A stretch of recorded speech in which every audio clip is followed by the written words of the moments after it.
I think we're live. Hey there. Welcome to the stream.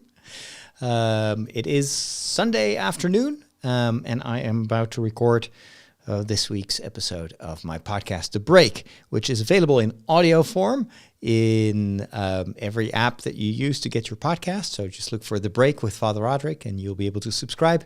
But also here on YouTube. I'm also streaming this on Facebook and on Twitch. But YouTube is the main hub, so if you want to join the discussion and the conversation, then by all means, go over to youtube.com/Father Roderick and make sure to subscribe and hit the notification bell so you will get warned whenever I go live. Let's see if people will join us in the chat room. Then, of course, they're very welcome to introduce themselves or reintroduce themselves if it's been a while. I'm doing something new today. It's a bit of an experiment. So I've been playing around with the setup, and as you can tell, the what you see now is the main view. But I'm a little bit farther away than I normally am, and this is because I hope to maybe isolate some parts for TikTok and for YouTube Shorts, which means that I need a little bit of headspace because, of course, this is all like what is it? 9:16, so the vertical format, and in order to prevent my face to be like super big for those vertical videos, I placed the camera a little bit more. A bit further away of the desk here, but I'm also hopefully because this is an experiment, I've never done this before, I'll be able to show trailers, for instance, like whenever one of the videos that people really like to see is me reacting to trailers, and I've always recorded that separate from the show. But then I thought, well, why not do it live on my podcast? After all, this is kind of my main hub, my main program, and so I've created another setup. So if I click on a button like here, if I click this, does it work? Oh no, of course it doesn't work anymore. Why doesn't this work? Oh wait, it's the wrong button. Here. Now all of a sudden I'm on the left side of the screen. I'm a little bit bigger, so you can see my reactions, and right here is a screen grab, or actually this is what I see on my second monitor. So I've got two computer monitors. I've got the screen of it's my big widescreen monitor on which I do most of my work, and then I've got the actual screen of the laptop that I use to run this show, and that is what this is showing. So I've discovered that I can just play a trailer, capture it, and react to it live here on the air, which I think is fun. And then maybe later on I can just cut it out and post it separately. So we're going to watch a few trailers, and I've got another option, and that is, wait a minute, I need to, so making the adjustments during the show, that's going to be a little bit different. So, but now I've got this set up. If I click this button, now all of a sudden I'm in a little circle on top of the screen, and what you see now is the browser. So I'm going to talk about this particular Lego set, which looks really cool. But while I'm checking out the website, I can actually show you what I'm looking at, which also hopefully makes the show a little bit more visual and more interesting. I just have to make sure that I do describe what I see, because, of course, the main audience for this show is a podcast audience, so it's audio only. And if I keep saying, like, as you can see on the screen, well, my audio listeners won't be able to see that. So that's going to be a bit of a challenge to make sure that I keep my mind focused on audio while at the same time showing stuff. But I give myself some room to grow in this. This is already much more advanced than what I've done in the past. So it will probably take a few weeks for me to get used to this, these changes, or at least it's not changes, it's just new possibilities of this video setup. Let me just say hi to the people in the chat. We've got Robert, we've got Martinez, Paul is there as well. Margot is there too, and Jeremy says it looks great. I hope so. So the only thing that I'm always very bad at is if I'm in the flow of the show, I forget to make the camera changes. So normally, of course, ideally, I would have another person doing that for me. But since I'm doing all this recording by myself, it's going to require a bit of discipline and concentration in order to pull this off. So don't hesitate to remind me if, for instance, I continue the show and then I'm still stuck in a trailer preview mode or something like that, because you want me to go back to this main screen at all times. What I could also do, now that I think of it, maybe I shouldn't do this. I can add another, like a close-up. I can zoom in a little bit, but then that would defeat the purpose of having more headspace for repurposing this for vertical video later on. Robert says, I can see it now. Poping it up. This is not the Pope. This is little Grogu. Hopefully he will send me some extra, force powers to pull this off. It's at the end of the weekend for me, or maybe even the beginning of the new week, depending on if you start your week with Sunday or you end it. I've just recorded the walk, and I want to get this recorded before I go to the kitchen to have dinner. So I'm not going to spend much time with all the preambulatory remarks. Let's dive into the show and see if we can pull this off. It's a bit of an adventure, but then again, that's how we learn. I hope I can read everything without my reading glasses. I think so. So we're going to skip that. And then, oh yeah, maybe I forgot to add this. Yeah. All right. Okay, I'm good.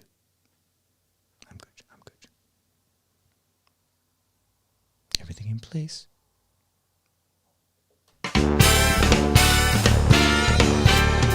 Well, hello there, and welcome to another episode of my podcast, The Break. I'm Father Roderick, and it is week 19. I count a week, so I make sure that every week you get a new episode. And if you're new to the show, welcome, and I hope you subscribe. And sit back, relax. We're going to have a great time together.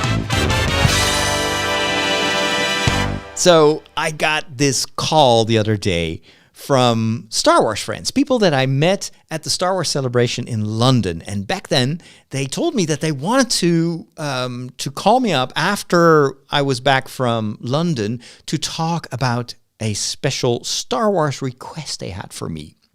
And so they got in touch with me, and it turns out that the thing that they wanted to ask me to do was to be one of the hosts or one of the interviewers during an upcoming Star Wars convention. It's actually one of the oldest and biggest Star Wars conventions in the Netherlands. We don't have that many, Star Wars specific conventions in my country. But the show is called Echobase, and it's a charity con. So it's a lot of the, like Comic-Con, Comic-Con Holland and Dutch Comic-Con, they're all commercial events where you pay a fee and, well, people make money on that.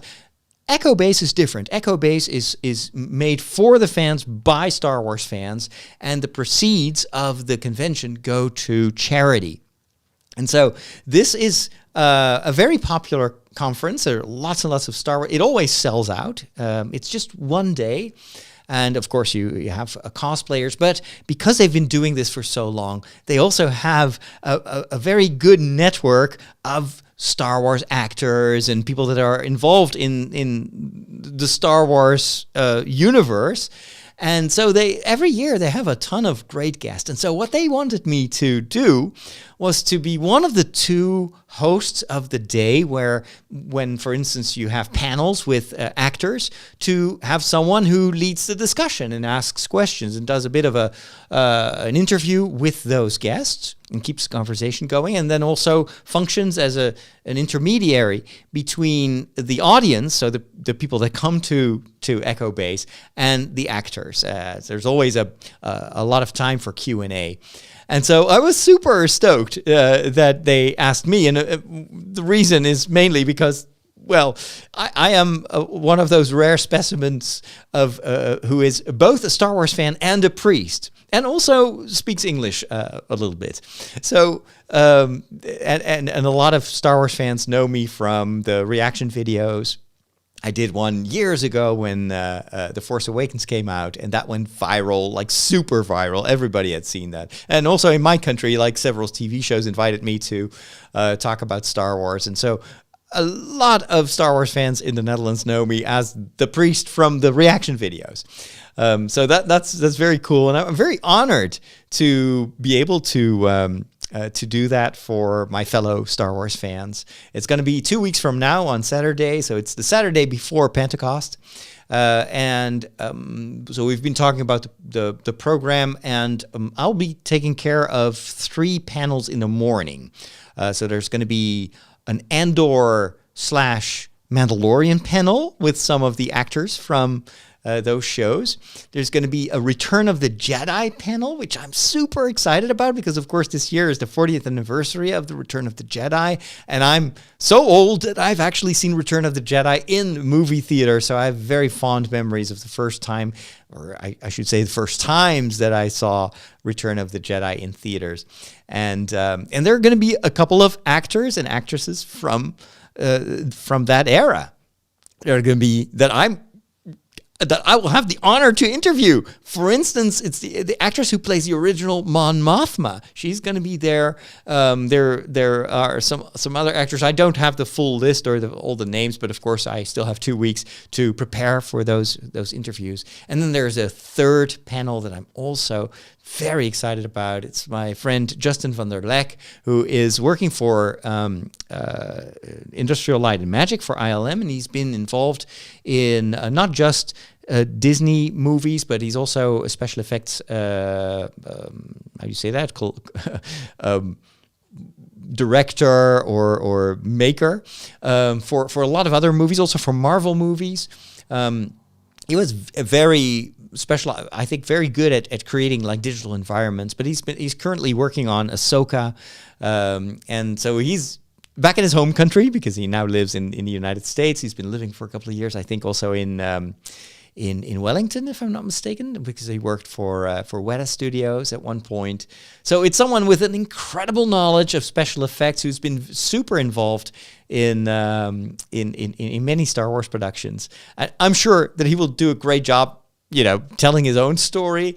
But I'm also excited to be able to maybe squeeze in a question or two. Of course, it's going to be limited to what he can say with all the NDAs that Disney also always asks from the people that are involved in future productions. But of course, he will probably be able to tell us a lot about things that are already out in the open, like, for instance, the Book of Boba Fett. I know that he has done a ton of work on that show. So it's going to be so cool. And then in the afternoon, I'll have time for myself to just walk around and be a Star Wars fan and connect with all my fellow Star Wars fans. So I'm incredibly excited about going back to Echobase, and to be able to help out a little bit is even more exciting. So it's going to be a bit... it's going to be a lot of work to prepare for those interviews and make sure that I have questions to keep the conversation going, and then having 3 panels in a row. That's going to be a challenge, but it's a good challenge. I never, ever in my life thought that I would be interviewing actors from Star Wars. If you told me that when I was 12 years old and in the movie theater to watch Return of the Jedi, I actually don't remember what age I was, but very young, I would have never, ever believed it. So, gosh, I'm super excited. How do you not like movies? They're predictable. Like, the guy gets the girl and that kid sees dead people and Darth Vader is Luke's father. Not liking movies is like not liking puppies. They're fine. I just get bored and never make it to the end.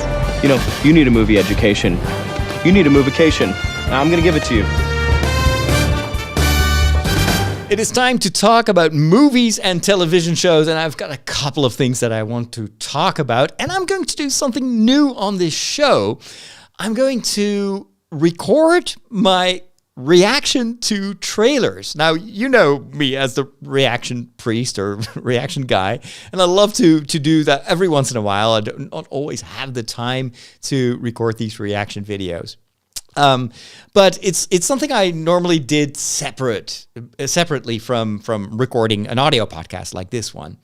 But I figured since I'm always also streaming this while I'm recording this show, maybe it's cool to just do like a first viewing, like an immediate reaction to a new trailer. And there is one trailer that I want to react to live here on the break. Dune Part 2. The trailer is here. I'm very excited about it. I love this movie when it came out. I remember I was watching it in my local Pathé theater in the final stages of the COVID pandemic. And so I remember that I still had to wear masks in the movie theater. But it was a movie I wanted to see in theaters because Dune is all about the scope of that story. Now, I have to mention that I hadn't read the book before I went to see part 1. And there was a specific reason. I never was able to visualize the story. I did multiple attempts to finish the book, but it was just such a weird, strange, difficult to imagine landscape and world building that was taking place that I gave up after a couple of chapters. So what I did, I watched that first movie and I was blown away. I loved it. It was so epic. And seeing it on a huge screen and having that the sound design was amazing. The music, the acting, everything was beyond anything I had ever seen in movie theaters. And then I read the book. But I stopped reading the book at where the movie stops in terms of events because I want to have that same experience of not knowing what is going to happen in part 2. Now, you have to know, of course, you probably already know, that the movie is actually in 2 parts. So it's not a sequel. This is all covering the events in the book. But the book is so big that it takes 2 movies to tell the entire story. And at the time when the first movie came out, we were all like in a little bit in disarray because we weren't sure that the second part would be made. It only would get greenlit if the first movie, the first part, was a success. But since this was still in the pandemic, nobody knew if the first movie would bring in enough money to warrant part 2. Thankfully, after just a few weeks, it became clear that this was a box office hit. And that's when they greenlit part 2. The trailer is here. I've not seen it. I don't even know what is going to happen in the rest of the story, but let's just press play and I'll share my reaction. Dune Part 2. In theaters November the 3rd. I gotta say this trailer blows me away, and I'm excited that a lot of the stuff that they've been setting up in the first part is now being paid off. Especially that, like, we've seen the sandworm only once. And I know from the story that it's a huge thing. These gigantic creatures live on that planet and somehow also have to do with the history and about the why there is spice there. And I don't know exactly all the intricacies of the story, but to see him ride that monstrosity. I mean, we've seen the Krayt Dragon in, was it in the Book of Boba Fett or in Mandalorian? I think it is in the beginning of the Book of Boba Fett, where we'd never seen a Krayt Dragon. And that George Lucas was heavily inspired by some of the elements of Dune for Star Wars. This is one of the reasons that we start on Tatooine, on a desert planet. There is even mention of the spice mines of Kessel in Star Wars, referring, of course, to the whole spice business in Dune. So the Krayt Dragon, the way they visualize the Krayt Dragon in Star Wars in the television series, is I think also inspired by these sand worms on the desert planet here in Dune, but the size of that sandworm is like 50 Krayt dragons together. It's much more lethal and dangerous than the Krayt dragons in Star Wars. And the fact that this small guy is going to ride one of those creatures is probably one of the reasons that he's going to be seen as their leader. And this is also something I'm very excited about and curious about, is these religious undertones, because this is all about ultimately a kind of a Messiah. At first, you're made to believe that is a Messiah archetype, but then it's all about the flaws in that character, I think, and can you truly trust someone who presents himself as a leader, as a Messiah, or will it ultimately end in disaster if you do that? There's probably a ton of stuff in the story that most of Dune fans and readers already know. For me, I cannot wait to discover this on the big screen. I'm a little bit surprised that it's only in November that we're going to see this, but I'm at the same time super grateful that we have this amazing looking trailer, and I have no doubt that in the lead up to the release of this movie, we will get to see much, much more. So 2 thumbs up. What an amazing trailer.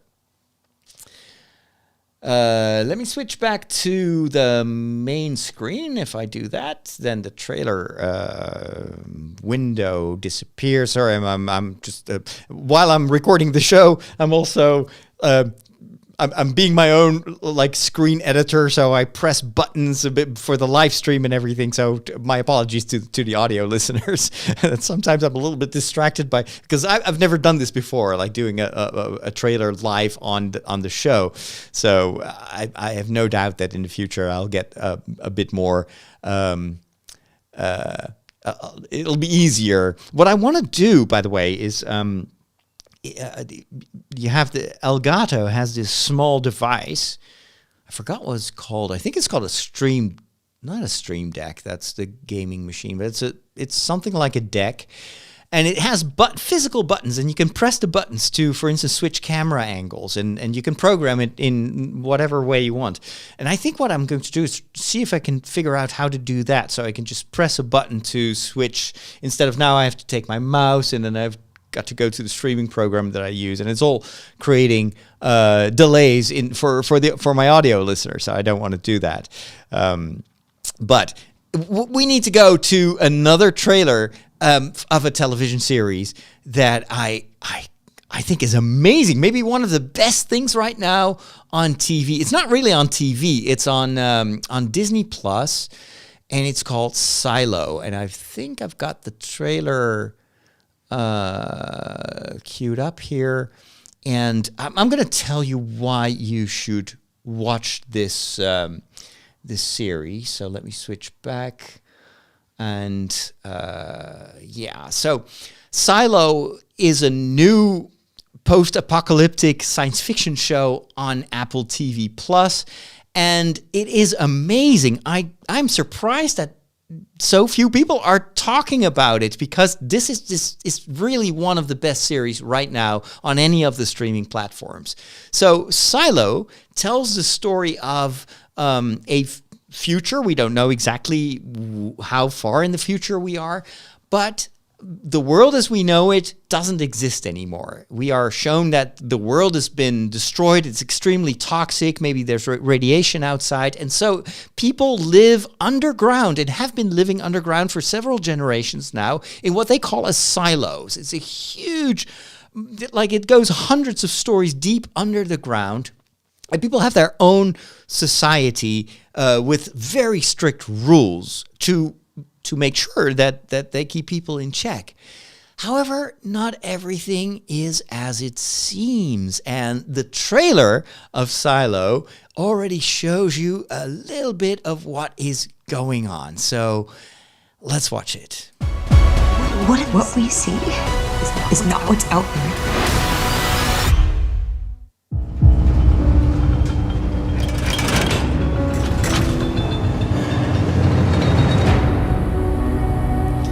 We do not know why we are here.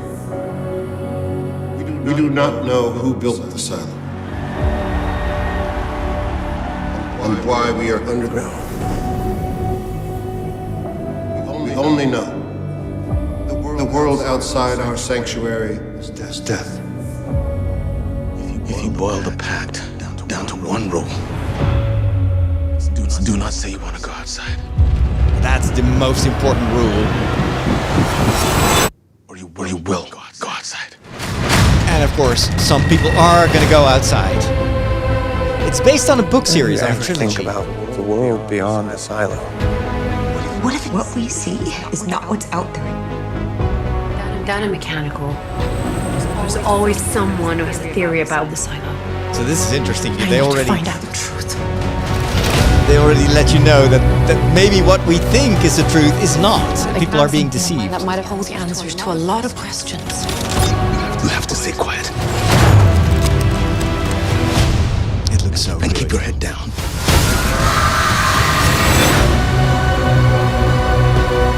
Are you willing to give everything you have for this? The clock is running. There isn't much time left. This is a threat to order in the silo. I don't care about order. What about finding out the truth? Truth versus order. Rebecca Ferguson is amazing in this series. Sound design. Mysteries, they're best left unsolved. You hear the heartbeat. Hissing of the gate opening. And then, of course, what's outside there? What is happening in the outside world? It started streaming at the beginning of May, and this entire series, and I think that the second season has already been greenlit, which is exciting news because hopefully they will be able to finish the entire story. Is based on a trilogy of books that was originally, I think the first book was called Wool, so none of the books are called Silo. And originally the book was self-published, which was pretty amazing. I was just someone who's, I don't think it was a professional writer, but this guy had a great idea. I apologize that I forgot the name of the author. So he self-published this science fiction book, and then it got picked up, and people were excited. So he wrote 2 more sequels to that book, and then the rights to the story were picked up by Fox. I think 20th Century Fox. They wanted to turn this into a movie, and I think they even asked Ridley Scott to direct it. And there was a lot of like big names were associated with this project. It stayed in limbo for a couple of years. Then, of course, COVID happened, and the movie just didn't happen, unfortunately. The books continued to gather a massive audience. They were super popular. And then all of a sudden we heard that Apple TV Plus was working on a television adaptation. So somehow they bought the rights. I think the movie is no longer a thing that they're going to do.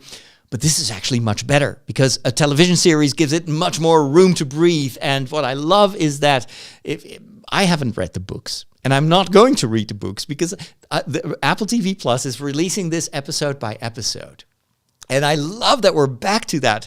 Remember, when Netflix started, people were praising the binge-watching aspect of it. That you get an entire season and you could watch it for an entire day and then get through an entire season. I personally prefer these weekly releases because it gives you time to take it in. It also gives you much more opportunity to chat about your favorite series with other people online. Some people have binge watched an entire season, you cannot really share your thoughts anymore for fear of spoilers. Now we're all on the same level. We don't know what's going to happen. Of course, the people that have read the book have a little bit more advanced knowledge, but still, it's going to be a surprise how they visualize this.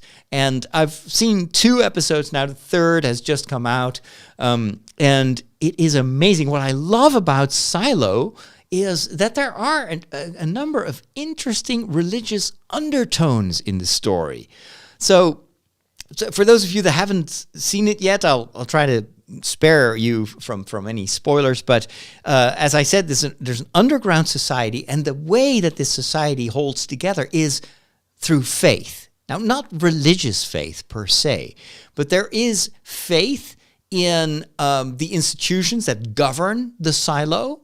There is also faith in the knowledge that they think they have of the outside world. There is, in fact, a place where people eat, and there's a massive screen. It's a TV screen that is like several walls long, and it projects the image that is filmed via a live feed outside, and you see that the world is very, toxic, and sometimes people actually ventured outside, but you can see their corpses there.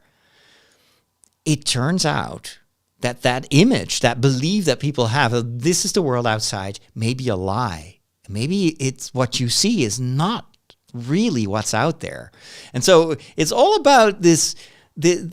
As soon as some people start to doubt, the whole system starts to crumble. And I think this is playing with the idea of heretics in religions, where you have people with a divergent meaning, and they start to attack some of the foundations of certain religions. But then, of course, it's not just an intellectual thing that happens.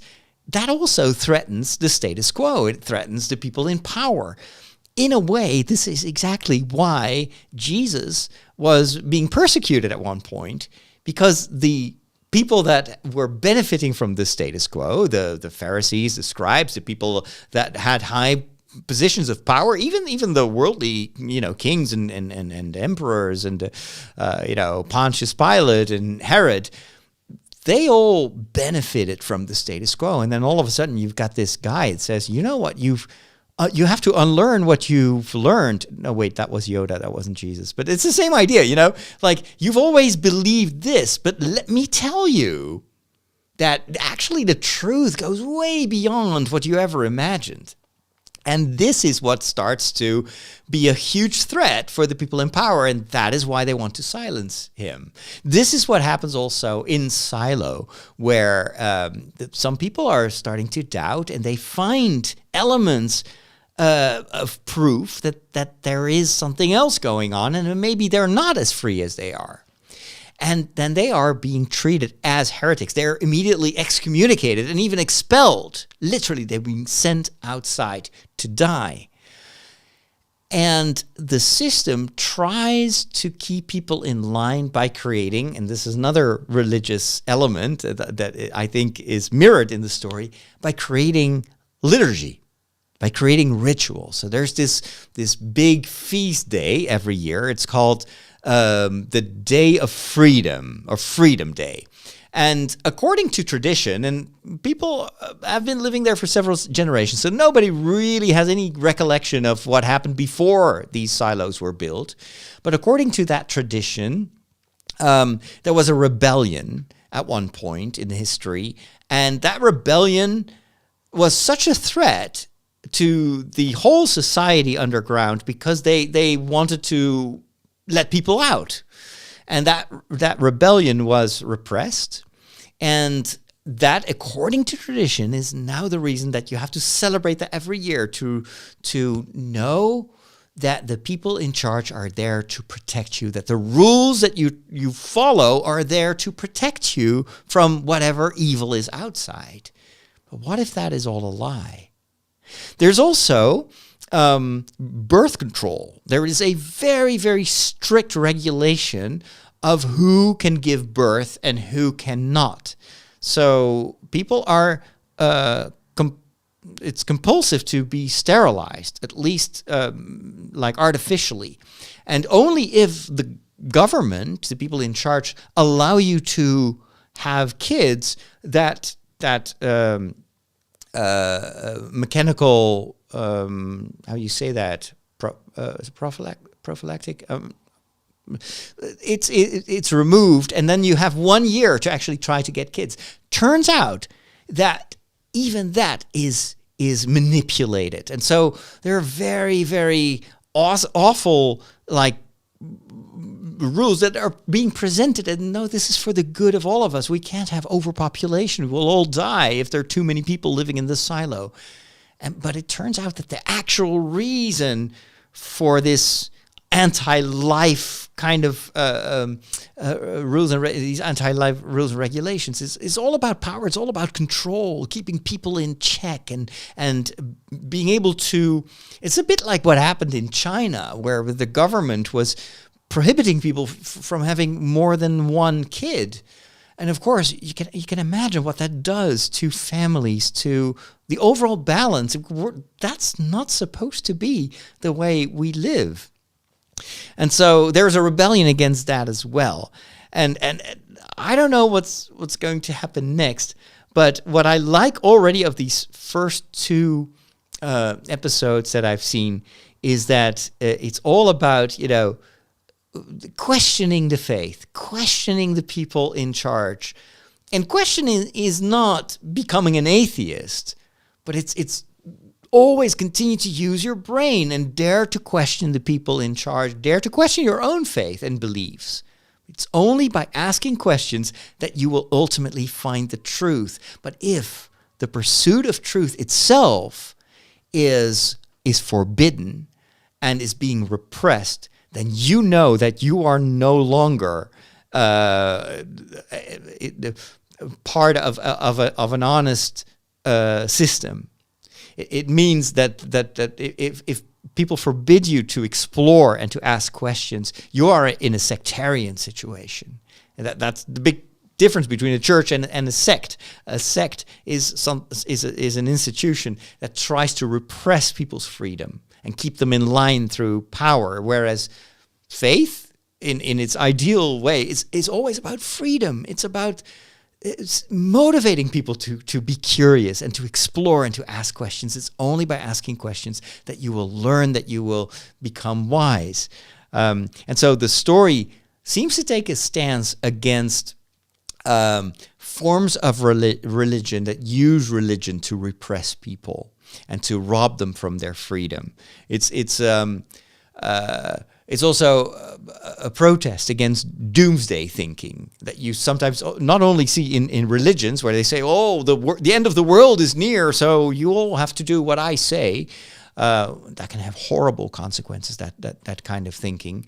But it's also used in politics, which also sometimes has kind of almost religious undertones, the way that people paint like an incredibly dark version of the world in which we live. They all constantly talk about impending doom. Everything will collapse unless you vote for me.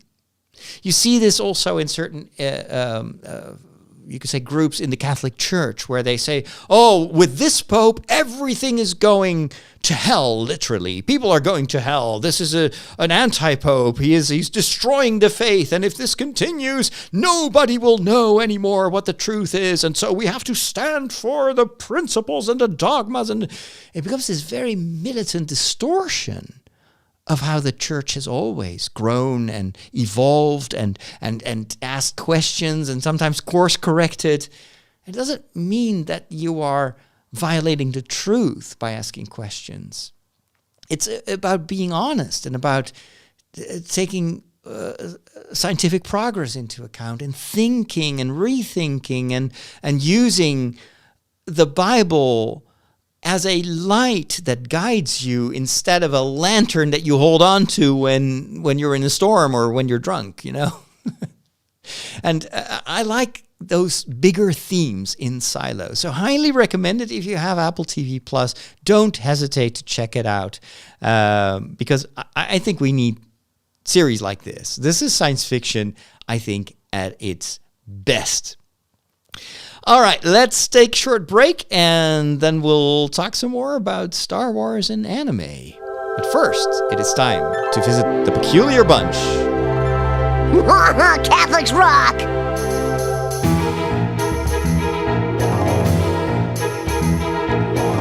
It's time for a quick visit to the Peculiar Bunch, and this is where you can ask anything you always wanted to know about Catholics, but you were afraid to ask. Gremlins can be a peculiar bunch. No meat on Friday. Oh, meat? What do they eat? Light bulbs? And since we're still in the period leading up to the Feast of Pentecost, I want to talk about the Holy Spirit once again. Man, you guys got more crazy rules than Blockbuster Video.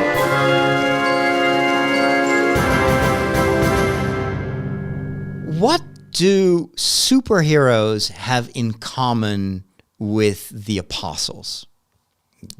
That's a difficult question. I asked this to the kids in church this Sunday.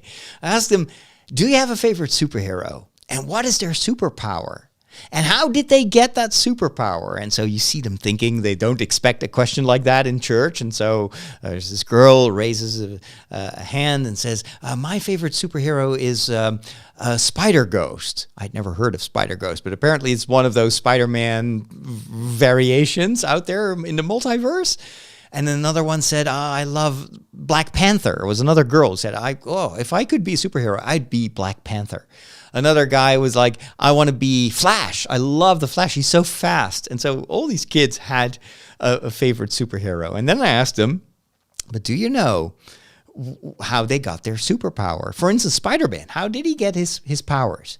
And then, of course, all the kids knew immediately. You saw all the older people in church, and it's like, what is this priest talking about? What is this Spider-Man? But the kids immediately told me, no, of course, it was because Peter Parker was bitten by a radioactive spider. And then the next morning, he was super strong, and he could, conjure up like spider webs, and he could swing around between the buildings in the city. And so every superhero has an origin story that teaches us how he got that superpower. There's always a moment where a regular girl or boy changes and becomes a superhero. And then I said, there is actually one superpower that is better than everything else. And I asked them, well, what would that superpower be? What superpower is better than any of the other superpowers out there? And the boy who said that he wants to be the Flash, he said, oh, it's lightning, because then you can just use so much energy. And I said, yeah, that can be handy sometimes, but not always. Lightning can also be dangerous. People can get hurt if they're struck by lightning. So maybe not. And then another kid said, oh, it's flying. I love flying. I said, yeah, flying.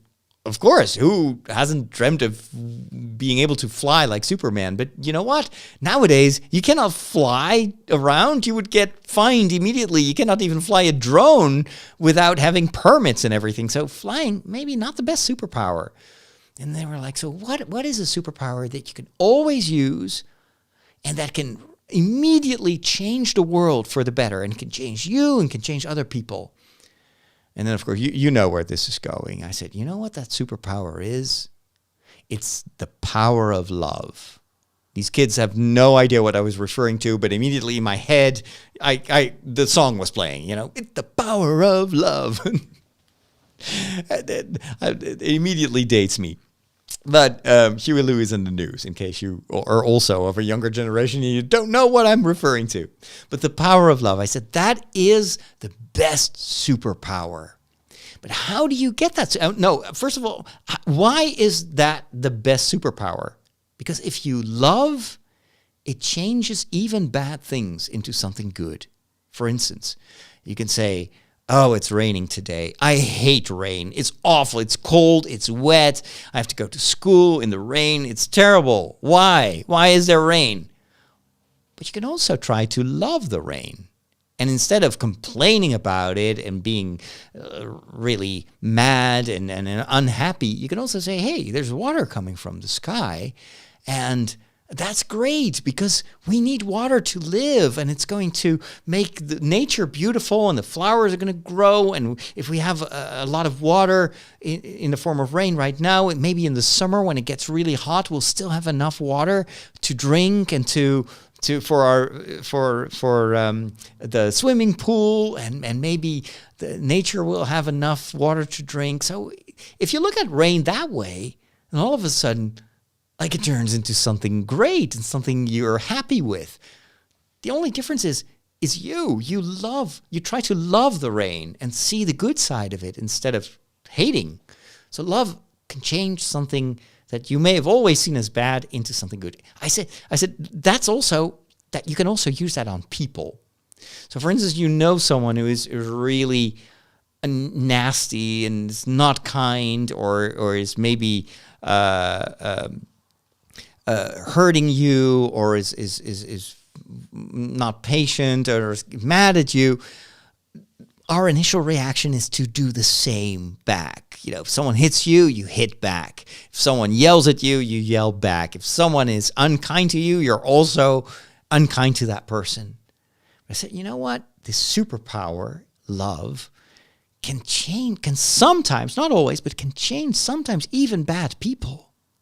So next time someone is not nice in school and maybe is yelling at you, but maybe ask yourself, well, but maybe something is going on that I don't know of. Maybe that kid has a difficult time at home. Maybe he or she's not feeling well. And instead of yelling back, maybe I can ask, hey, I can see that you're upset. What's going on? Can I help you?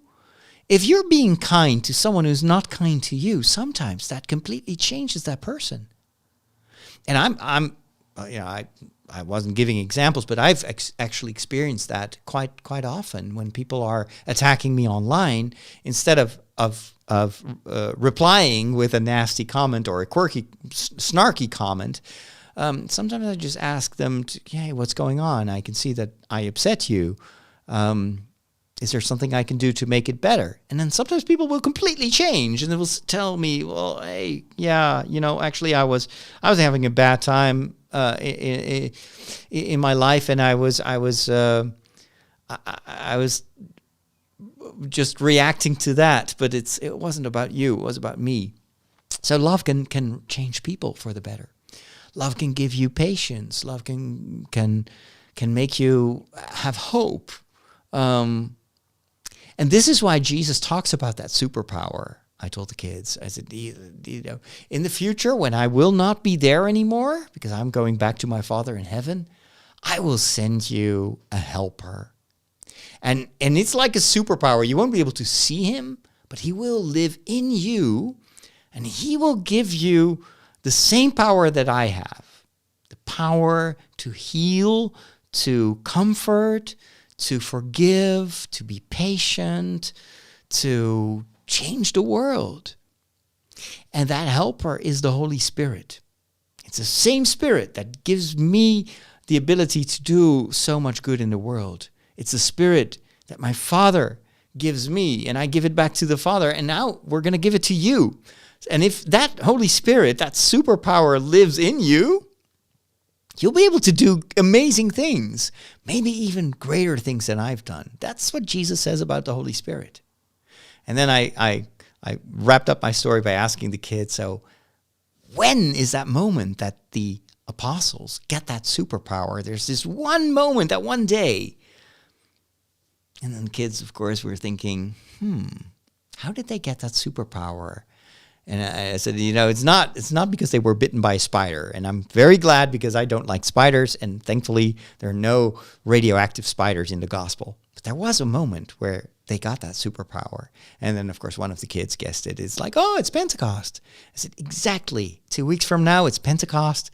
And we commemorate that day that the apostles were all together. And they'd forgotten about that superpower.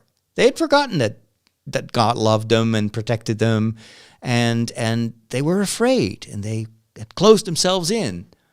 And that's when they hear the sound of the wind, and then there's something that looks like fire that comes down from the heavens, and then it's in them, and that fire burns in their hearts, and all of a sudden they have that superpower to no longer be afraid, and to go out there and to preach that message of love to anyone in the city. And the cool thing is, it is truly presented as a superpower, because there are a lot of people in the city that don't speak Aramaic that the apostles spoke, and yet they are able to understand the power of love and the language of love. You don't need words to express that. If someone loves you, you feel it, you understand it. So that's amazing. It even goes beyond our borders and what separates us. Love can bridge any gap and can go beyond our own limitations. That is why love is a superpower. So I figured, hey, I've explained this to the kids. Maybe I can explain it to you as well. And maybe that helps you to understand what the Holy Spirit actually is. It's the power of love. When did you become an expert in thermonuclear astrophysics? Last night. The packet. The extraction theory papers. Am I the only one who did the reading?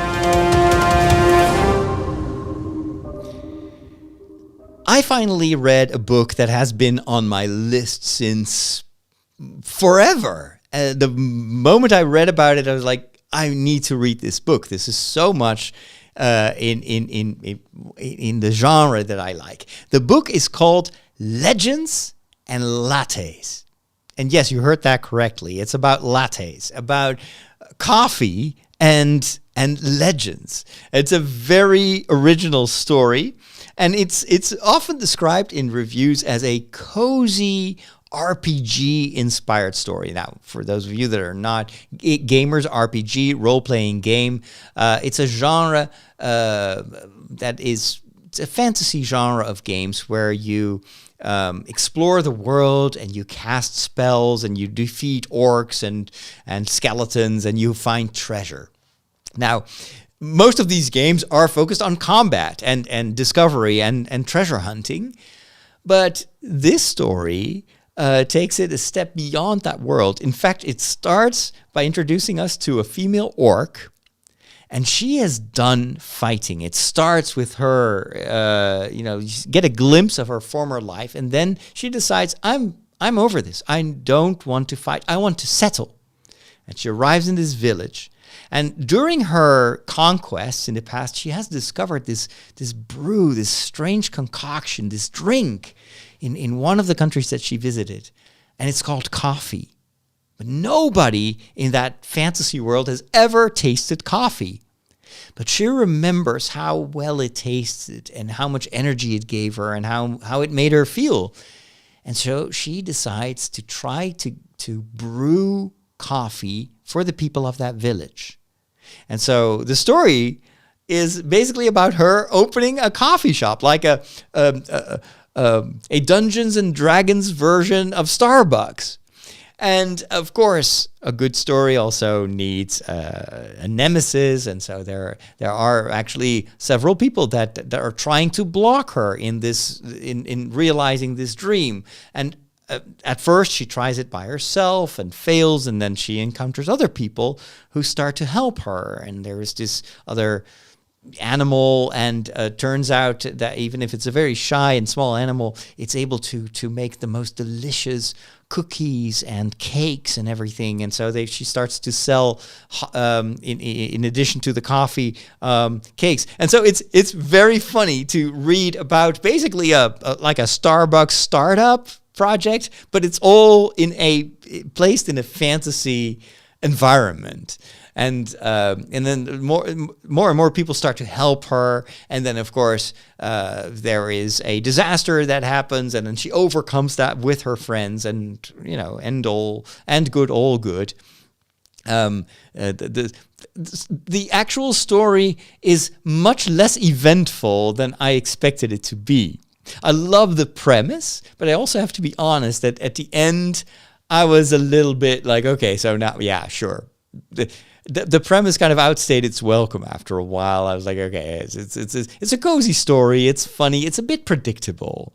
And the stakes are maybe on purpose very low. It's not supposed to be this like, oh my gosh, I can't believe what happens next. No, it's a story that immediately resolves conflict and problems. And it's much more focused on the value of friendship than on conquering the world or defeating whatever enemy crosses your path.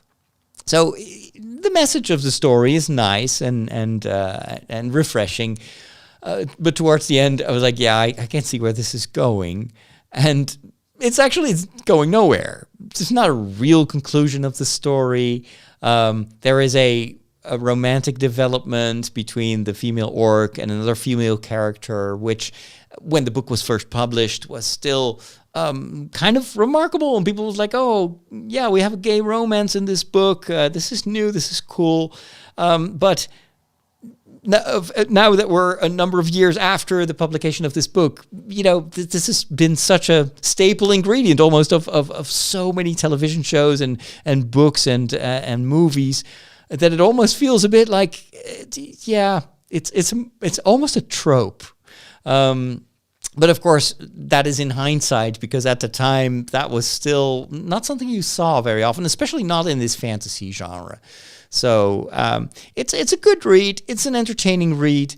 At the same time, it's not a book that I would reread. There was another short story that was part of the book, of the version of the book that I read, which was also, it's a fun read, but nothing very memorable. So all in all, a cozy read. I can say what all the reviewers are saying.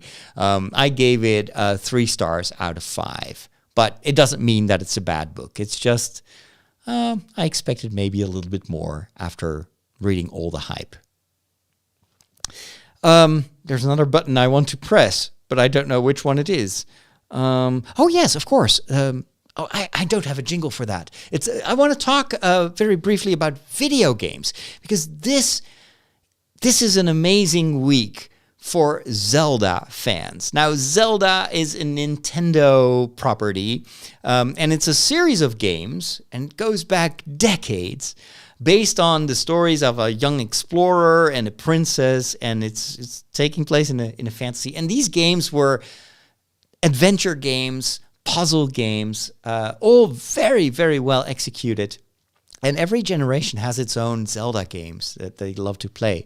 Now, I've been playing catch up with a number of those Zelda games because I didn't have a Game Boy or Nintendo devices. So I've only recently purchased a Nintendo Switch, and I've been loving the Legend of Zelda games, especially Breath of the Wild, which is an amazing, amazing game, considering the hardware on which it runs. So the Switch, as is usually the case with Nintendo, doesn't have the best chips or abilities, but what Nintendo does really well is optimize its software. And so I've been playing Breath of the Wild for a couple of months now, and it is so big, and it's such an immersive world, and it's the story is so amazing, the music is beautiful, the graphics are insanely good, and now this is the week that the sequel to Breath of the Wild is released. And what I want to do now is to react to the trailer for that second game. I cannot wait to try it out myself because it looks so incredibly good. But I've promised myself that I will first try to finish at least the main story of Breath of the Wild, because I don't think that people would forgive me if I skipped the genius of that game to go to the sequel too quickly. But I'm very happy for all of you that have already finished Breath of the Wild and are now enjoying the sequel, which is called Tears of the Kingdom. And here's the trailer. And it starts with a flight through the skies and the clouds, and there's a beautiful sunrise or sunset. And one of the things I love about the Zelda games is the music and the cinematic approach to the game. So you see these beautiful landscapes, golden trees, and a creature knocking it down. And there is Link falling or skydiving. Oh man, the camera work is amazing. And that's the logo, The Legend of Zelda, Tears of the Kingdom. And so Link is using the same parachute device that he has in the first game to land in the same world. I think this is the same world as Breath of the Wild, but it looks even bigger. And he's climbing a mountain so you get a better view. And now the camera's following Link while he's running. But you now also see different parts of the world that we saw in the first game. So apparently there's a disaster, and there's lava, and there's a lava monster. And you see a slow motion. And I think it's Link and Zelda there? I'm not sure. There's more running. Oh wow, this is cool. There's a big ship in the sky, and there are puzzle games, of course. And I'm so glad that Link is again riding a horse. Oh, that horse riding looks even better than in the first game. And there are dungeons there too, clearly. Zelda. Oh, there she is. We rely on your knight and that legendary sword he carries. Our last line of defense will be Link. Cool. Link. And that, of course, is Link. People sometimes think that the knight is called Zelda, but no, Zelda is the princess and Link is her knight. Oh! A horse and carriage! That's new! Oh, wow. Oh, wow, look at that! The levels are so diverse. And again, the horse riding looks so good. I know why I am here. It's something only I can do. I think Zelda is from the UK. Do not look away. More monsters. You witness a king's revival and the birth of his new world. Uh-oh, so there's a bad guy who's trying to take over the world. Let's go! And here's the theme. I love this music. But you are not alone. Oh, it looks so amazing. You are our final hope. You are our final hope. Wait, wasn't that Princess Leia who's supposed to be the final... Oh no, Obi-Wan Kenobi. A princess and a knight. You know what? Actually, this is like Obi-Wan Kenobi and Leia. But man, am I excited about Zelda Tears of the Kingdom. These games are expensive. This is also why it took me a while to play Breath of the Wild, because I never pay full price for the games when they come out. I usually wait a year or sometimes even longer, and then every once in a while one of these Nintendo games will go on sale. That's how I picked up Breath of the Wild. But a good game doesn't require me to play it right away. So I will patiently wait for a good deal on Zelda Tears of the Kingdom. Another way in which I often get my games is I wait for people to have finished the game, and then they will put them they will either sell them online as secondhand games. But we also have those game stores, like, for instance, GameStop in the United States, where you can pick up secondhand copies of the game. And these games for the Switch are on ROMs. So it's a tiny little rectangular chip that you put inside the Switch. It's very easy to sell secondhand, and this is also why I bought you can now also buy these games in the online store. I always make sure that I get the actual physical game, because I know that if I'm done playing the games, these games they take days, if not weeks, to finish. But once I've finished them, I'm not going to do a second playthrough. Life is too short for that. So then I can recoup a bit of the investment by reselling my game as a secondhand version. That's also how I often get my own games. You just buy them secondhand. I have patience, and patience in this case is rewarded. Speaking of cool things, and very, very cool things, and great epic stories, I need to talk about a new anime series that I started to watch, and it is so incredibly good. It's called Vinland, or the Vinland Saga. And many of my followers on TikTok have told me, you have to watch it. It is so good. And I finally got around to watching the first season. I'm now currently in the process of watching the first season, and it is very cool. What is it about? It's based on a manga by Makoto Yukimura, or probably Makoto Yukimura. I always have to look for where do you put the emphasis in those names. And it's a Viking story. And that it seems a bit weird, because why would someone from Japan, from a Japanese background and tradition, tell a story about Vikings in the north? Well, it's the exotic nature. This is one of the reasons that in Neon Genesis Evangelion, which was my introduction to the world of anime, there are so many Christian symbols, and there's so much. There's so many referrals to the Christian tradition, because for the makers, they weren't Christians. They aren't Christians, but they were just mesmerized and intrigued by this very different culture full of symbolism. And so they took all those symbols and put them in their own very Japanese story about mega robots. And that makes for a very interesting encounter of cultures. Well, in this case, the author Yakimura had always been fascinated by those stories about the Viking times, and of course we're talking about the Middle Ages, right?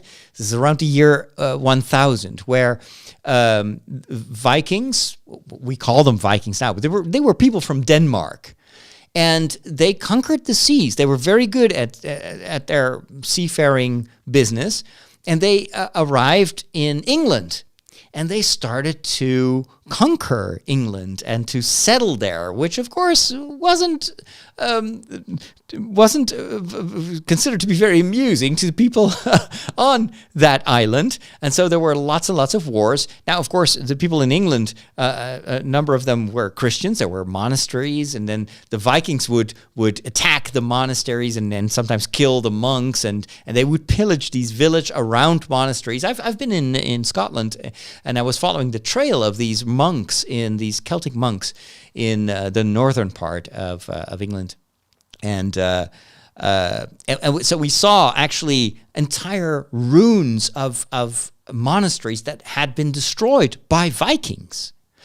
After a while, of course, over time, once these Vikings settle, there's also a bit of a mix that happens, and so the slowly elements of the Viking culture start to permeate the local Celtic culture in England, and I love that interaction and that interplay. But of course, ever since I went on this big tour through Scotland and England, I've been intrigued by the history of those Vikings. And this series, Vinland, is all about the plight of these Vikings. And so it tells the story of a young boy whose father has fought in these Viking wars. But at one point, he deserts the rest of the Viking army, and he begins a family and lives almost as a pacifist in Iceland, where the situation is very tough and it's very cold there, and but it's also very remote and hidden.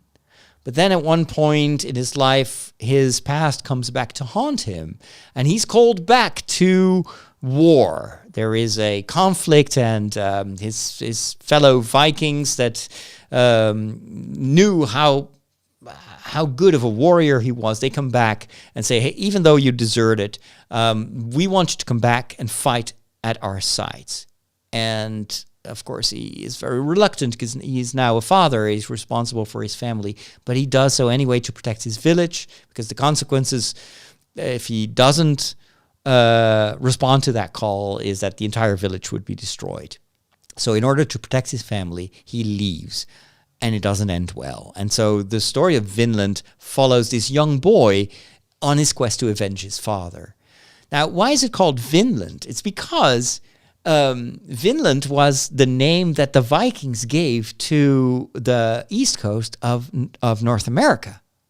They were the first of people of Europe to discover not the United States. that's a construct from much later in history, but to discover the Americas. And so 5 centuries before Christopher Columbus, the Vikings already managed to reach America, and they called it Vineland because it was such a stark difference with their own homeland, where everything is cold and it was difficult to grow fruits and vegetables. and wheat. But this new continent that they didn't know it was a continent. Most of the Vikings thought that the earth was flat and there was nothing beyond the sea. You could only fall off the edge of the earth. And so some of these Vikings were so brave to just continue to explore despite all the myths about big sea monsters that would eat you up. And that's how they discovered the continent of America. And they saw the vines, they saw the green grass and everything, and so they called it, this is Vineland, and became Vinland. And that is the title of this anime series that is based on the manga. And there is now a second season, which I haven't seen either, but now that I've seen a couple of episodes of the first season, I understand why people are so excited about this. Now, this is not for the faint of heart. There is quite a bit of graphic violence, but it's also, this is about a violent part of history. And it's based on history. That makes it for me already so interesting to explore. And they do actually show some of these Vikings torturing the monks. And so I see part of what I had already discovered in Scotland. I see this reflected in the story of Vinland, which for me makes it interesting enough to keep watching. And then, of course, it's a romanticized version of history, so not everything may be historical, but I want to explore it, and I want to see it, and maybe even create some videos about it, maybe giving some sharing some background knowledge about about that era. But this is what I love about anime, is it's not just one type of story. Yes, a lot of anime, if you watch it from afar, it always looks the same.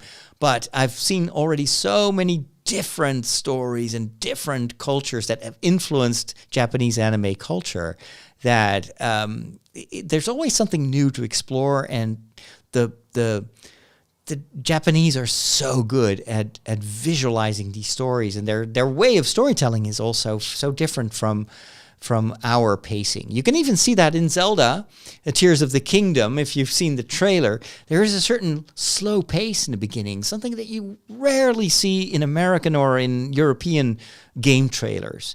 There's something about this Eastern way of telling stories that sometimes is all about atmosphere and about beauty and about music, and not so much immediately about story. And for me, anime is plunging myself into a different universe that I'm not that familiar with, but there's so much to explore, and oftentimes it's so beautifully told and so wonderfully visualized. Vinland Saga, check it out. I love it. And with that, I think it's time to talk about technology. We are on the cutting edge of technology. Wow. Well, what does that mean? Let's plug it in. It's going to say, hey, I see you plugged in a new device. And it's going to load in the appropriate drivers. You'll notice that this scanner build... Whoa. Well, all your technology stuff, it just ends in disaster. But there is one more thing. This was the week of Google I/O, which is the annual Google event where they present new hardware, they talk about their accomplishments, they talk about all sorts of new projects, and they usually don't mention all the projects that they have very quickly abandoned, which is one of the issues I think of a company like Google. They have a ton of great ideas, but they sometimes just they sling everything against the wall and see what sticks. And so a lot of great projects that they used to have in the past and people started to work with are now abandoned, and they acquired a ton of companies that they then subsequently closed down. So it's a bit hit and miss with Google. However, I have to say on the hardware level, they've been really making good progress, and I was super excited to see a number of new devices being presented to the public. First of all, the Google Fold, which is the first foldable phone made by Google. It looks amazing. It's very thin, and it feels to me as if that type of technology has finally reached a certain maturity. There are not that many foldable phones. The ones that I've seen so far are quite bulky. But what makes this phone so interesting is not the hardware, because you know that over time all these companies, maybe even Apple, will get this right, and we will get these foldable devices that actually are unbreakable and super flat and lightweight. But what makes this so important for Google is they have now fully invested in making tablet versions of their software. If this is going to be one of the staple formats for people to use Android in, you can hope that with Google taking the lead, other developers will now make proper tablet versions of their software, which is a very common thing with iOS, thanks to the iPad, but it's still extremely rare in the Android universe. And I love Android. I've been using Android. I still use it on my secondary phone. There are some aspects of Android that I actually like a lot more than iOS, and vice versa, to be honest. But I really hope that the one thing that was missing for me was tablet support for Android software. So here's hoping that the Google Fold will have that. Then there was the Pixel 7a, which is kind of the consumer version, slightly cheaper version of the Pixel 7 that was launched last year. It's got very good cameras, even better camera software, according to photography experts. The algorithms that they use to improve the image of their lenses and their cameras is better than what Apple is doing. Apple is flattening the image a lot and over sharpening some of the photos, whereas the profiles that Google use feel much more natural. So I like that, actually, because it challenges Apple to do better. And Apple is, don't get me wrong, is still amazing. But I feel like the one thing, for instance, that is lacking with Apple phones is a pro mode, is where you can set the white balance and you can choose the aperture and the frame rate. All that is, you can do it sometimes with third-party software, but it always feels a bit tacked on and clunky. And it's an actual problem. I've noticed this myself while filming with the iPhone. If you change the camera angle, sometimes the white balance will change, or it will suddenly like brighten the picture while you're filming, and then it was like, oh, wait a minute, no, it's too bright. Now let's tone it down a little bit. That footage is unusable. So I, as a professional myself, I want professional control, especially if I am to buy the iPhone 15 Pro, which is still on my wish list for this year. I hope it will have some of the pro functionality that Google seems to add to their Android camera software. And then there was the Pixel tablet, which is even bigger than the Google Fold. And they enter with the tablet, they enter a very saturated market. The iPad is actually not a very profitable business for Apple. They still make an iPad every year, but they don't sell that many. And everybody who wants a tablet already has one. Samsung makes also excellent tablets. So how is Google differentiating themselves from all the other tablets out there? Well, they do it, I think, in a genius way. They provide you with a speaker stand that is slanted. You can click the tablet on top of that charging stand, but the stand itself has a speaker in it. So it turns your tablet all of a sudden into a hub. A Google Home hub. Yeah, now my own hub is thinking that I'm talking to it. A smart home hub, sometimes also referred to as a smart hub, gateway, bridge, a smart? She's now telling me what a smart hub is. Center for a smart home and enables the components of a smart I know. home to communicate Yes. and respond to Yes. each other. Yes. Shut up. Okay, thankfully. She's quiet now. I wish I had a kill switch for this kind of stuff. But anyway, so the hub, I have a hub. I don't dare to say the GOOGLE word, and it's in the kitchen. And it's the bigger hub. You've got the small ones with the smaller screens. I have those in several rooms, and then you've got the big one in the kitchen. I use it all the time. I use it in the morning when I make my breakfast to watch the fragments from the late night shows on TV the day before. I use it to watch recipes, and there's so much I do with that. But to know that a Pixel tablet actually turns into a hub the moment you charge it, I think it's genius. I love my G Hub, and but it's got a small screen and it's kind of slow. It's got a very slow processor. It's several years old now.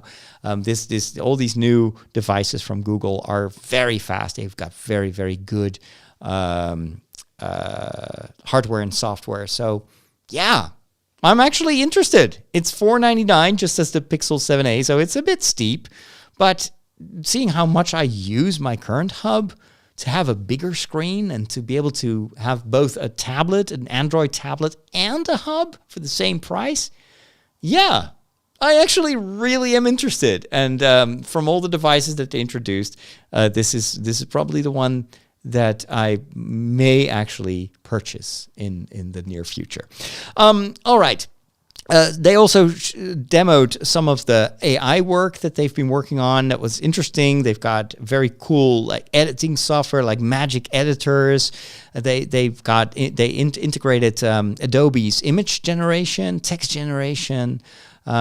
This is also going to be implemented in Google Workspaces. So, and as an organization, Tridio, which is the umbrella organization for my work, we have Google Workspaces. So I can't wait to start experimenting with that added AI for Gmail and for other stuff as well. What I also loved is with the image generation, they want to prevent people from abusing that technology. You can now create very realistic images and even video of people that have never done or said what you see in the image. So the European Union is already working on legislation to make sure that we know what the truth is. And because, of course, as you can imagine, the more realistic this becomes, the more people can take advantage of this politically or otherwise. And so, but Google is already like labeling this as AI generated stuff. They will add information, and of course they will be able to detect whatever they have been generating themselves. So it's good to see that this company is aware of also not only of the magic of this AI technology, but also the pitfalls of it. There's one last thing on my list that I want to talk about. Let's talk about Lego. You know that I'm a massive Lego fan. I've got even my own Lego YouTube channel. And if you're not subscribed yet, make sure you do. It's youtube.com/brickpriest, or is it the brick? I think it's Brick Priest.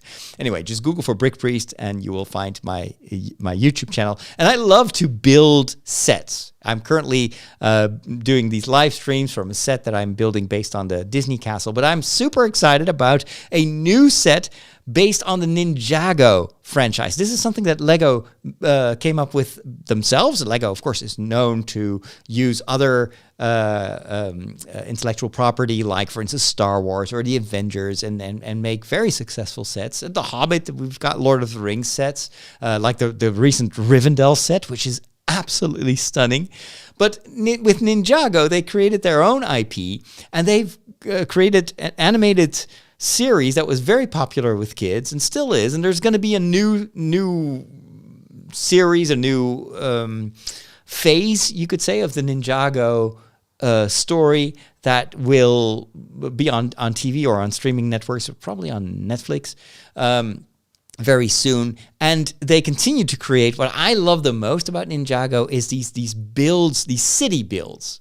When the Ninjago Lego movie came out, they introduced a very cool set, which was this big tower building, but made of all these typical Ninjago type of situations. Very detailed sets, a lot of fun to build. I actually have that first Ninjago's city guard. No, I've got the city set and I've got the city garden set. There's also a harbor set, which is now unfortunately unavailable. So you can only get those secondhand.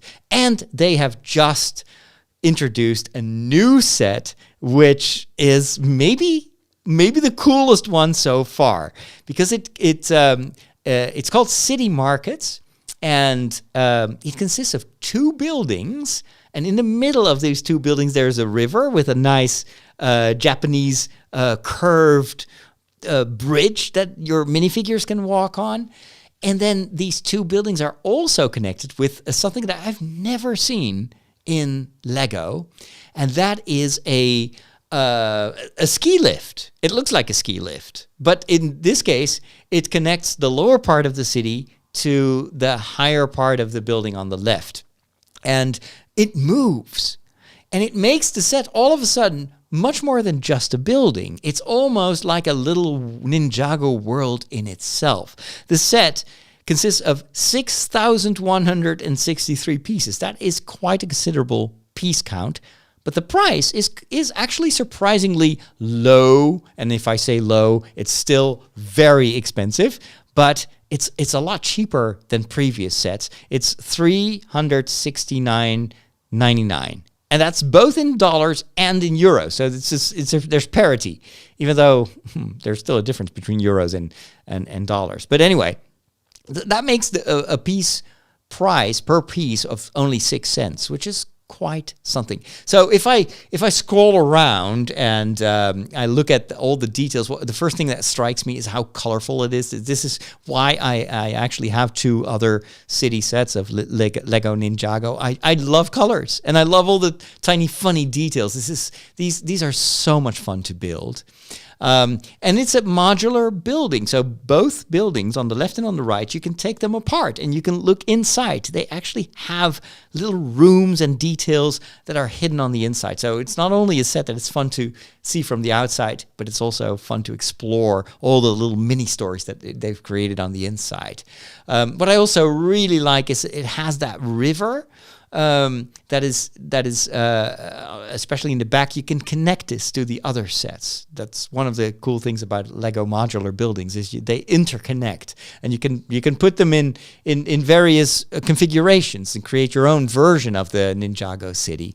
If you look closer at the ski lift, you can see that it can even hold minifigures, and there is a cable transmission, and I suppose it has a lever, so you can move that cable train back and forth. And I'm sure that very soon people will find ways to motorize this, so you don't have to do it by hand. The individual parts of the building are also very cool. The vibrant green colors in some of them. There's a little mini scene of a bakery where someone is baking cakes or bread or pizza, maybe even. There is a pool table, like a miniature pool table. I always love how they use just a few elements, a few blocks to immediately convey what you're looking at. And so I don't think I've ever seen a pool table in Lego. There is also the inclusion of a disabled person, someone who's in a wheelchair, and you've got a wheelchair lift. And this is part of the effort of this Danish company to make sure that Lego is more inclusive and that kids who are, for instance, in a wheelchair or have another handicap that they struggle with, that they feel represented. Why should the Lego world only consist of healthy, strong, regular white kids? The world is very diverse, and so I applaud it that Lego is making a good effort to introduce minifigures that actually are like like people in the real world. You see that even with Barbie toys nowadays, that there used to be only one type of Barbie and one type of Ken, and now you see that they too are diversifying, just to make sure that kids can play with the toys that represent them and their world as well. There are lots and lots of tiny details that I love, but what makes this set for me the most appealing is just the overall visuals, the balance of the construction, the combination of colors. It's never garish. It's very loud and very colorful, but at the same time there's a certain harmony in this build, and it's interesting to look at. I can stare at these at these builds for hours and hours. There are also, with this set, you get a ton of minifigures, most of which, of course, are featured in the series, in the animated series of Ninjago. The box artwork is amazing, as always. And the boxes themselves are collector's items. They're so beautiful. And LEGO also shows usually a few very, very beautifully made photos of kids building the set, and they even show you the set and what it looks like if you would place it on display on a bookshelf or something like that. So all in all, very impressive set. And even though I already have a few Ninjago sets that I still need to build, this one is now on top of my LEGO wish list. But let's first build the other ones. All right. With that, it's time to start wrapping things up.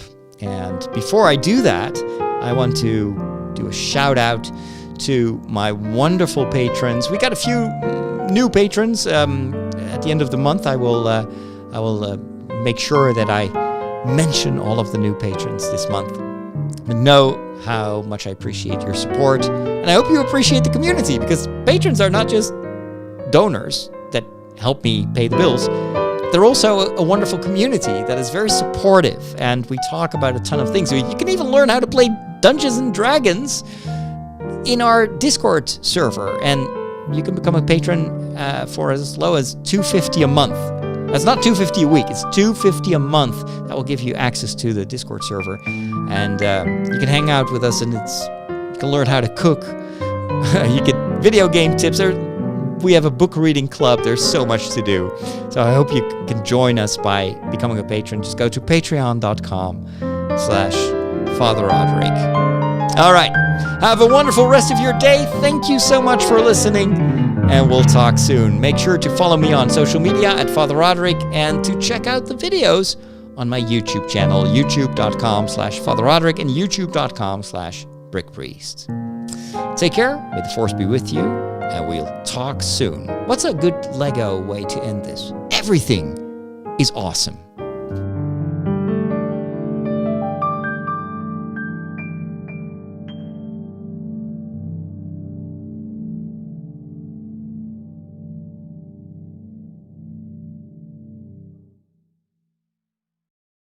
Wow. That was officially my longest podcast ever. An hour and a half. It's also because I wanted to experiment with these separate segments. As you've been able to notice, I did, like every time I started a new topic, I made sure that the jingle had completely finished, and that I would start with a phrase that could also be an opening phrase for a separate video. I'll get the hang of this, but today it took a little bit more time than usual. So let me take a look at your comments here real quick. We've got Kathleen, who is for Kathleen, it's still morning. Thank you so much for your prayers. I always appreciate it. Yvonne says Happy Mother's Day. Likewise to all the mothers. Peter is there as well. And Sly is really, Sly Rye, I think, is really excited for June Part 2. So am I. Andrea from Italy is also saying hi in the chat room. Greeting from the 501st. Italica Garrison in Pavla, Italy. Can you do a greeting for the 501st Italian garrison in Italian? Sure, by all means. I apologize that you had to wait an hour and a half in order to do that. Allora,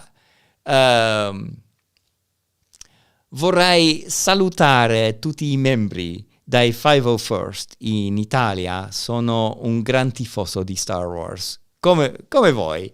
Spero che un giorno sarò anche un membro, che avrei un costume anche io. Forse un Stormtrooper costume, forse un costume di Officer of the Death Star. Ci sono amici in Olanda che hanno detto forse potrei essere un parroco del Death Star. Perché no? Allora, un gran salute, che la forza sia con voi tutti. Ciao. All right, was that good enough? Alrighty. Yeah, let's just say that most of my recent ancestors were from the British Isles, and a good chunk of my DNA is Viking. Yeah, that proves my point. Yeah, there is a lot of Viking DNA in people from England, or originally from England, and therefore also the migrants in North America, they will have Viking blood as well. It's all fun and games until your hub learns how to spell. Oh boy, yes. It's always a bit unsettling to have the Google hub answering me. The Brits were also quite murderous when they visit the Americas. That's true. At least in Vinland, they present the Vikings as actually being very, almost friendly towards the Native Americans. I'm not sure if that's historical, but that's how the story presents it. And that, of course, the Brits were usually in their conquests a little less diplomatic, let's put it that way. Paul says, nice vlog, keep up the good work. Thank you so much. Well, thank you all for joining me today. It's more than time for me to make dinner, and then I'll go and upload the audio versions of this show. And then the rest of the week, I'll have at least a few videos that I can post on the YouTube channel with some mild editing, maybe. All right. Thank you so much for joining me today on this experiment, and I will talk to you soon. God bless.